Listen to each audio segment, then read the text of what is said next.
왜 나만 이렇게 힘들까? 혹시 이 생각해 보신 적 있나요?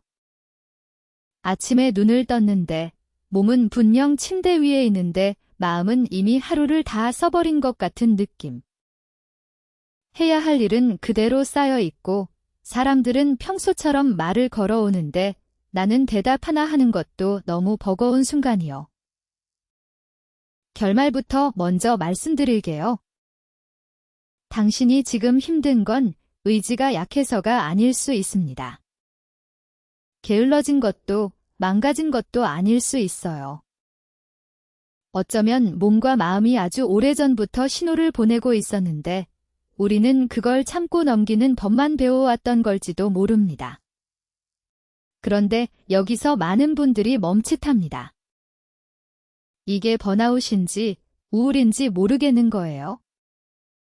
쉬면 나아질 것 같다가도 막상 쉬어도 마음이 텅 빈 것 같고 일 때문인 줄 알았는데 좋아하던 것까지 재미가 없어지고 그러다 문득 무서워집니다. 나 진짜 괜찮은 걸까? 괜찮아요. 그럴 수 있어요. 혼란스러운 게 당연합니다. 번아웃과 우울은 겉으로 보면 비슷하게 보이거든요. 둘 다 무기력하고 집중이 안 되고 사람을 피하고 싶어지고 예전의 내가 아닌 것 같은 느낌을 줍니다. 하지만 자세히 들여다보면 시작된 지점과 퍼져가는 방향이 조금 다릅니다. 오늘은 그 차이를 차분히 같이 살펴보려고 합니다. 그리고 지금 당장 거창한 결심을 하지 않아도 오늘 밤 조금 덜 무너지기 위해 할 수 있는 아주 작은 것들부터 이야기해 볼게요. 지금 이 영상을 보고 계신 당신이 스스로를 더 몰아붙이기 전에 잠깐만 멈춰서 물어봤으면 합니다. 나는 정말 괜찮은 척을 너무 오래 해온 건 아닐까? 배경과 맥락. 혹시 이런 경험 있으세요? 분명 쉬고 싶은 건 맞는데 막상 주말이 와도 마음이 놓이지 않고 침대에 누워 있어도 머릿속에서는 계속 해야 할 일들이 돌아가는 경험이요. 누가 그냥 좀 쉬어라고 말하면 고개는 끄덕이는데 속으로는 이런 생각이 듭니다. 쉬어도 회복이 안 되면 어떡하지? 괜찮아요. 그럴 수 있어요. 오늘 우리가 살펴볼 번아웃과 우울은 겉으로는 둘 다 무기력하고 지쳐 보이지만 그 뿌리와 방향이 조금 다릅니다. 이 차이를 이해하려면 1974년 미국 뉴욕 이스트 빌리지로 가봐야 합니다. 독일계 미국인 심리학자 허버트 프로이덴버거는 낮에는 자신의 진료를 보고 밤에는 세인트 마크스 무료 클리닉에서 자원봉사를 했습니다. 그곳에는 약물 문제, 빈곤, 외로움, 가족 갈등을 안고 찾아오는 사람들이 많았습니다. 처음에 자원봉사자들은 뜨거웠습니다. 내가 조금만 더 하면 누군가는 살아날 수 있다 이는 마음으로 밤을 새웠고 밥을 거르고 자기 몸의 신호를 뒤로 밀었습니다. 그런데 시간이 지나자 이상한 일이 생깁니다. 누구보다 헌신적이던 사람들이 짜증을 내고 지각을 하고 환자에게 냉담해지고 자기 일이 아무 의미 없다고 느끼기 시작한 겁니다. 프로이덴버거는 이 현상을 스태프 번아웃이라고 불렀습니다. 이 사람들은 왜 계속 버텼을까요? 아마 책임감 때문이었을 겁니다. 좋은 사람이 되고 싶어서 도움이 필요한 사람을 외면하고 싶지 않아서 멈추는 순간 자신이 나쁜 사람처럼 느껴졌을지도 모릅니다. 두 번째 장면은 1970년대 미국 캘리포니아 버클리입니다. UC 버클리의 심리학자 크리스티나 메슬렉은 의사, 간호사, 사회복지사, 교도관처럼 사람을 상대하는 직업군을 인터뷰했습니다. 그녀가 반복해서 들은 말은 단순히 피곤하다가 아니었습니다. 예전엔 사람을 돕는 일이 의미 있었는데 이제는 아무 감정이 안 들어요. 상대가 울어도 마음이 움직이지 않아요. 이건 게으름이 아니라 마음이 스스로를 보호하려고 만든 거리감일 수 있습니다. 너무 많이 느끼면 버틸 수 없으니까 아예 덜 느끼는 쪽을 택하는 거죠. 이 사람은 왜 차가워졌을까요? 나빠져서가 아니라 너무 오래 뜨거웠기 때문일 수 있습니다. 매슬렉은 1981년 수전 잭슨과 함께 번아웃을 측정하는 도구를 발표했고, 번아웃을 정서적 소진, 일에 대한 냉소와 거리감, 성취감 저하라는 세 축으로 설명했습니다. 그래서 번아웃은 대체로 딜과 관련된 만성 스트레스에서 출발합니다. 세계보건기구도 2019년 제네바에서 열린 세계보건총회 이후 ICD-11에서 번아웃을 질병이 아니라 직업적 현상으로 분류했습니다. 중요한 포인트는 이것입니다. 번아웃은 보통 일터, 역할, 성과 압박, 감정노동, 통제감 상실과 깊게 연결됩니다. 이를 잠시 내려놓거나 환경이 조정되면 조금 숨이 트이는 느낌이 있을 수 있습니다. 반면 우울은 범위가 더 넓습니다. 1960년대 미국 필라델피아, 펜실베이니아 대학교의 정신과 의사 아론 백은 우울을 겪는 사람들의 생각을 관찰했습니다. 그들은 단지 회사 가기 싫다고 말하는 것이 아니라 자기 자신과 세상, 미래 전체를 어둡게 바라보는 경향을 보였습니다. 좋아하던 음악도 시끄럽고 좋아하던 사람을 만나도 기쁘지 않고 쉬는 날에도 마음이 가라앉아 있습니다. 잠과 식욕이 흔들리고 집중이 안 되고 나는 쓸모없다는 생각이 반복될 수 있습니다. 그러니 지금 중요한 질문은 이것입니다. 나는 일에서 멀어지면 조금이라도 나아지는가? 아니면 일과 상관없는 시간에도 삶 전체가 희미해졌는가? 괜찮아요. 바로 답하지 못해도 됩니다. 번아웃과 우울은 겹칠 수 있고 오래된 번아웃이 우울로 이어지기도 합니다. 이름표를 정확히 붙이는 것보다 먼저 해야 할 일은 내 상태를 가볍게 넘기지 않는 것입니다. 지난 2주 동안 거의 매일 기분이 가라앉았는지, 예전의 즐거움이 사라졌는지, 나를 비난하는 생각이 강해졌는지 조용히 살펴보세요. 그리고 혼자 버티는 시간이 길어졌다면 그건 약해서가 아니라 도움을 받을 타이밍이 왔다는 신호일 수 있습니다. 반전과 전개. 그런데 아무도 예상 못한 일이 벌어집니다. 분명히 쉬면 괜찮아질 줄 알았던 사람이 막상 쉬는 날이 와도 하나도 회복되지 않는 겁니다. 혹시 이런 경험 있으세요? 금요일 밤만 기다렸어요. 이번 주만 지나면 괜찮아질 거라고 생각했어요. 토요일엔 늦잠도 자고 좋아하는 커피도 마시고 아무 약속도 잡지 않았어요. 그런데 이상하게 몸은 누워있는데 마음은 계속 출근해 있는 것 같아요. 휴대폰 알림이 울리지 않아도 심장이 먼저 철렁하고 메일을 확인하지 않았는데도 이미 혼난 사람처럼 몸이 굳어 있어요. 처음엔 번아웃이라고 생각합니다. 내가 너무 많이 일했구나. 그냥 지친 거구나. 맞아요. 그럴 수 있어요. 번아웃은 대개 어떤 역할, 어떤 일, 어떤 책임과 강하게 연결되어 있습니다. 회사, 육아, 공부, 간병, 생계처럼 나를 계속 소모시키는 현장이 있죠. 그래서 그 현장에서 잠깐 떨어지면 아주 조금이라도 숨이 돌아오는 순간이 생기기도 합니다. 그런데 놀라운 건 어떤 사람에게는 그 숨이 돌아오지 않는다는 거예요. 쉬어도 맛이 안 나고, 만나도 반갑지 않고, 좋아하던 음악을 틀어도 아무 느낌이 없습니다. 예전에는 이거 하나만 끝나면 살 것 같아 라고 말했는데, 이제는 끝나도 별로 살 것 같지가 않아요.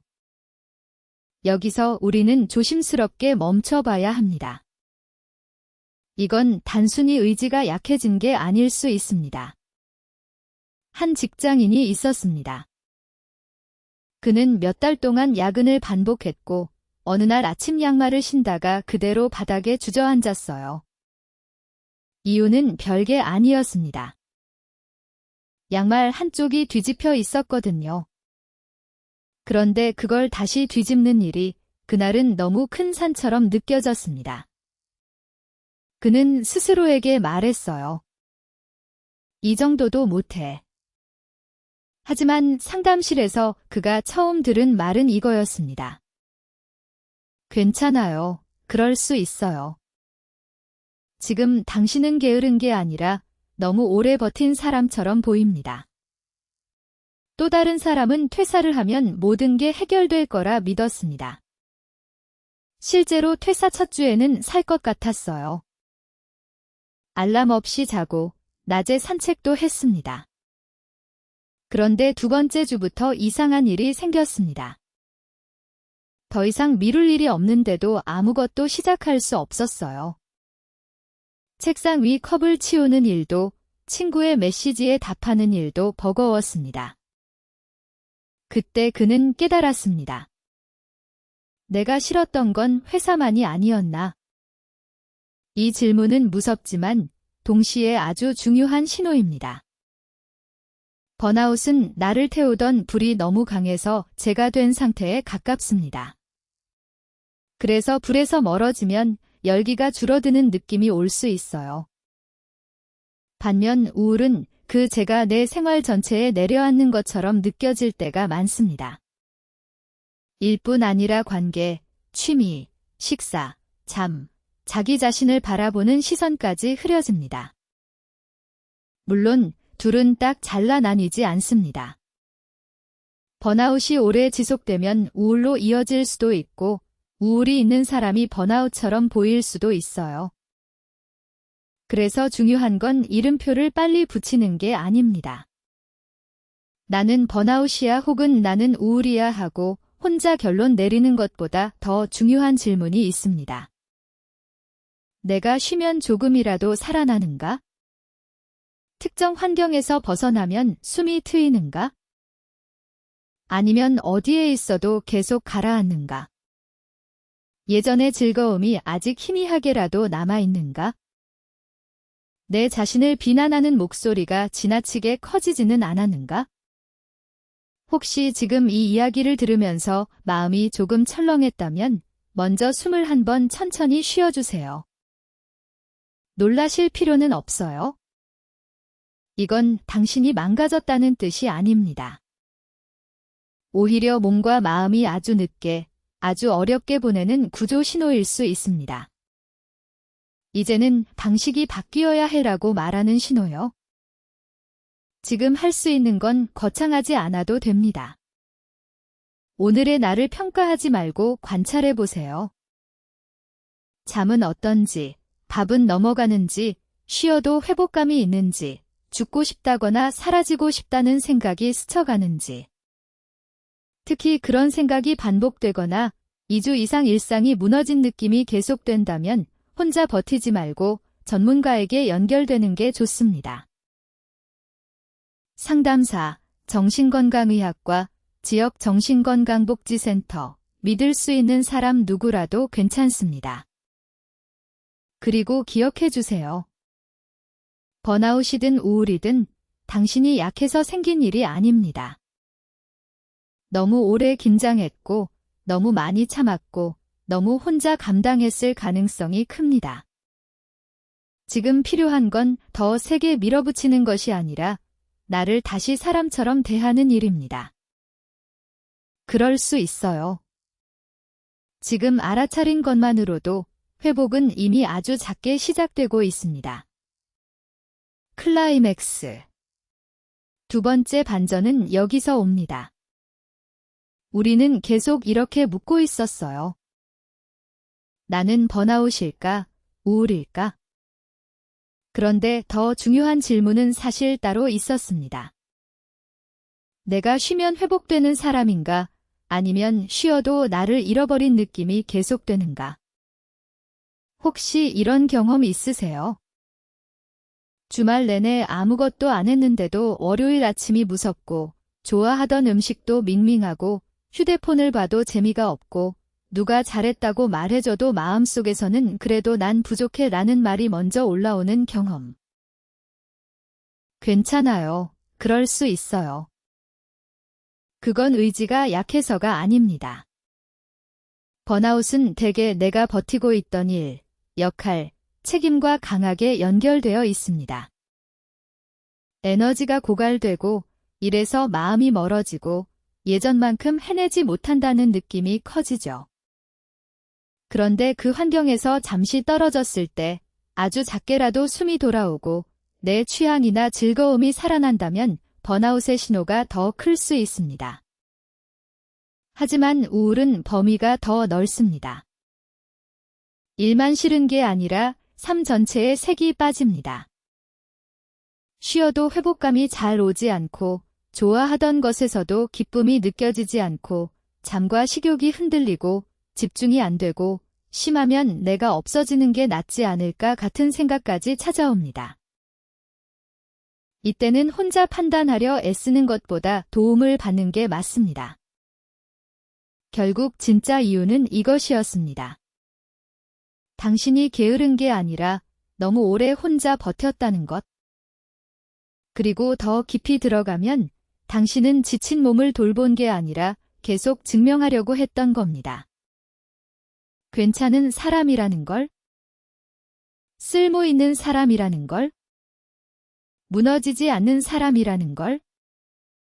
그래서 오늘의 질문은 나는 왜 이 모양일까? 가 아닙니다.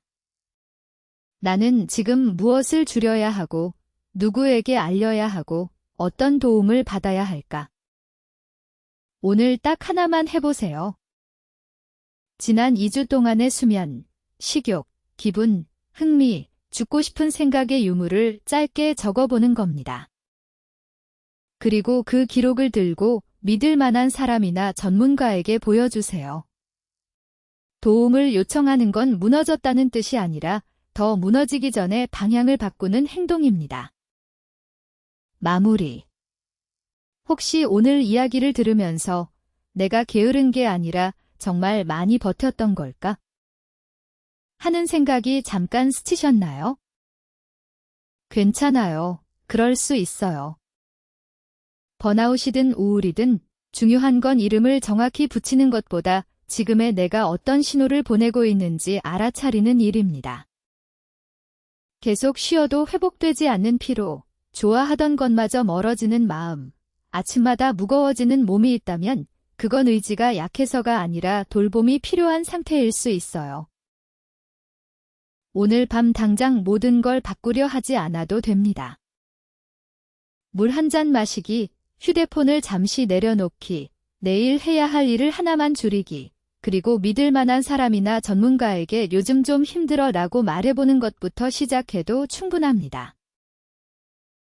특히 삶을 놓고 싶다는 생각이 들거나 일상이 무너질 만큼 힘들다면 혼자 견디지 말고 바로 도움을 요청해 주세요. 댓글로 지금 나를 가장 지치게 하는 것이 일, 관계, 몸 상태 중 무엇인지 알려주세요. 여러분의 이야기가 다음 누군가에게는 나만 그런 게 아니었구나 하는 위로가 될 수 있습니다. 다음 편에서는 불안이 머릿속에서 계속 반복될 때 생각의 고리를 끊는 방법을 함께 이야기해 볼게요. 이 밤에 마음을 돌보는 시간이 필요하시다면 날줄시줄 구독하고 다음 상담도 함께 해주세요. 한국상담심리학회 https://크르크퍼 국가정신건강정보 포털 https://www 멘탈헬스 AP 사이칼러지 토픽스 https://www org 토픽스 설명란에는 참고자료와 관계, 점검 체크리스트 링크를 함께 남겨두겠습니다. 지금 관계가 반복해서 힘들다면 저장해두고 대화 전 다시 확인해주세요. 구독해두시면 다음 회복 루틴을 이어서 보실 수 있습니다.